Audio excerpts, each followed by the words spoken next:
아마 이 이름 기억하시는 분들 많을 거예요. 한때는 인터넷 그 자체였던 이름, 야후. 인터넷 세상의 절대 강자였지만 지금은 추억 속으로 사라져버렸죠. 무려 142조 원의 가치를 자랑했던 이 거인이 어떻게 한순간에 무너져 내렸는지 그 흥미진진한 이야기를 지금부터 시작해 볼게요. 자, 지금 상황부터 한번 볼까요? 오늘날 검색 시장은 보시다시피 구글이 거의 90%를 장악하고 있습니다. 뭐 절대적이죠. 야후는 고작 1.5%, 정말 미미한 수준입니다.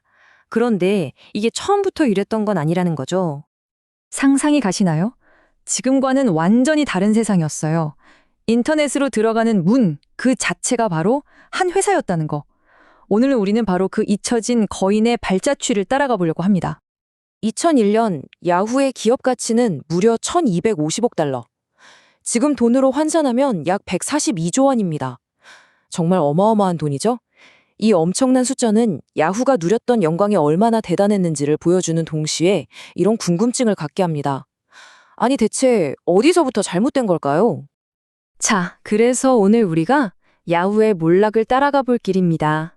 인터넷의 새벽부터 마지막 순간, 그리고 그들이 남긴 아주 의외의 유산까지 하나씩 차근차근 살펴보겠습니다. 좋습니다. 그럼 모든 게 시작됐던 그 시절로 한번 돌아가 보죠.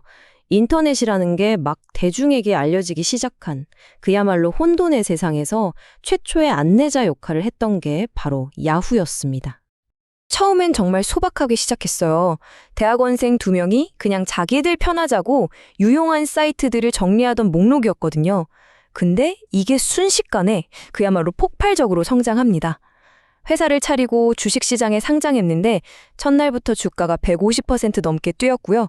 심지어 영화에서는 부자가 되는 마법의 주문처럼 언급될 정도였으니까요. 그러니까 요즘 우리가 구글링 해봐 하잖아요. 그때는 야후 해봐가 바로 그 말이었던 거예요. 컴퓨터를 켜면 그냥 당연하게 접속하는 곳, 인터넷의 시작 페이지. 야후는 그렇게 기술과 문화를 완벽하게 지배하고 있었습니다. 하지만 바로 그 최정점에서 당시에는 아무도 몰랐겠지만 야후의 운명을 가를 아주 치명적인 판단이 내려지고 있었습니다. 바로 무한히 팽창하는 인터넷 세상을 기술이 아닌 사람의 손으로 정리하겠다는 결정이었죠. 이 둘의 차이가 정말 중요한데요. 야후는 마치 거대한 도서관 같았어요. 인터넷 서퍼라고 불리는 직원들이 일일이 좋은 사이트를 골라서 정치, 경제, 스포츠 이런 식으로 서가에 꽂아주는 거죠. 반면에 구글은 생각이 완전히 달랐습니다. 그런 걸 왜 사람이 해? 최고의 기술, 즉 알고리즘으로 자동으로 찾게 만들면 되지. 이게 구글의 철학이었어요. 그리고 바로 이 생각의 차이가 당시에는 아무도 몰랐던 작은 스타트업 구글에게 거대한 기회의 문을 열어주게 됩니다. 구글의 비장의 무기, 바로 페이지 랭크였습니다. 이게 뭐냐면 아주 간단해요. 웹페이지를 일종의 논문이라고 생각하는 거예요. 중요한 논문일수록 다른 논문에서 많이 인용되잖아요. 그것처럼 중요하고 인기 있는 사이트에서 링크가 많이 걸린 웹페이지일수록 더 중요한 페이지라고 판단하는 거죠. 사람의 손으로는 절대 따라갈 수 없는 속도와 정확성이었습니다. 이 말이 모든 걸 설명해 줍니다. 야후가 여전히 사람의 손을 고집하는 동안 구글은 기술을 완벽하게 다듬고 있었던 거죠. 결국 어떻게 됐을까요? 2000년에 야후는 자존심을 버리고 구글의 검색 엔진을 빌려쓰기에 이릅니다. 사실상 이때 게임은 끝난 거나 마찬가지였습니다. 자, 검색 전쟁에서 진 야후는요, 이제 더 큰 문제에 봉착합니다. 바로 나는 누구인가 라는 자기 자신의 정체성을 잃어버린 거죠. 여러분, 야후가 뭐 하는 회사였죠? 딱 떠오르시나요? 기술 회사? 아니면 언론사 같은 미디어 회사? 그것도 아니면 광고 회사? 이 질문에 야후 스스로도 명확한 답을 내놓지 못했어요. 구글은 검색, 페이스북은 소셜 네트워크. 명확하잖아요? 근데 야후는 그게 없었던 겁니다. 이 정체성의 혼란이 결국 연쇄적인 최악의 판단들로 이어지는데요. 10억 달러의 페이스북을 살 기회를 뻥 차버리고 마이크로소프트가 446억 달러에 사겠다고 했을 땐 자존심 때문에 거절했죠. 세상이 PC에서 스마트폰으로 넘어가는데 그 흐름도 놓쳤고요. CEO는 5년 동안 5번이나 바뀌면서 회사는 그야말로 표류했습니다. 심지어 스티브 잡스까지 나서서 당신들 정체가 뭐냐, 하나만 골라라, 이렇게 조언을 했다고 하죠. 하지만 이 경고도 야후의 귀에는 들리지 않았습니다.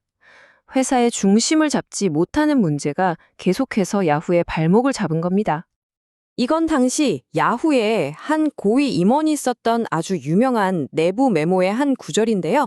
피넛버터 선언이라고 불립니다. 빵에 피넛버터를 얇게 펴바르듯이 검색, 뉴스, 이메일, 쇼핑, 온갖 분야의 역량을 얇게 분산시키다 보니 어느 것 하나 제대로 된 1등이 되지 못하는 상황을 정확히 꼬집은 거죠. 자, 이렇게 회사가 흔들리니까 2012년에 야후는 마지막 승부수를 던집니다. 바로 적징, 즉 경쟁사인 구글의 최고 스타 중 한 명을 CEO로 영입하는 파격적인 결정을 내리죠.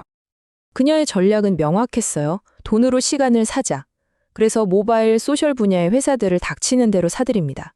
텀블러를 포함해서 53개나 인수했죠. 하지만 이미 시장의 판도가 결정된 뒤에 2등, 3등짜리 회사들을 사 모으는 것만으로는 역부족이었습니다. 정체성이라는 근본적인 문제가 해결되지 않았으니까요. 결국 인터넷의 왕이었던 야후는 자신의 핵심 사업을 전성기 가치의 30분의 1도 안 되는 헐값에 팔아넘기게 됩니다. 그런데요, 여기서 이야기가 끝이 아니에요. 정말 놀라운 반전이 하나 남아 있습니다. 야후 이야기의 정말 흥미로운 그리고 누구도 예상치 못했던 마지막 장으로 한번 가보시죠. 수많은 실패 속에서 야후가 내렸던 단 하나의 가장 위대한 결정은 뭘까요? 놀랍게도 그건 제품이나 기술이 아니었습니다. 바로 2005년에 했던 단 한 건의 투자였어요. 그 회사는 바로 알리바바였습니다. 정말 아이러니하죠? 야후는 기술 회사가 아니라 투자 회사로서 가장 큰 성공을 거둔 셈입니다. 2005년에 10억 달러를 주고 산 알리바바의 지분 가치가 나중에는 야후 본업의 가치를 훨씬 뛰어넘어 버렸거든요. 이게 우리에게 던지는 마지막 질문입니다. 한 회사의 가장 중요한 자산이 자기 자신의 사업이 아니라 다른 회사에 대한 투자라면 과연 그 회사의 존재 이유는 무엇일까요? 야후의 이야기는 우리에게 아주 강력한 교훈을 줍니다.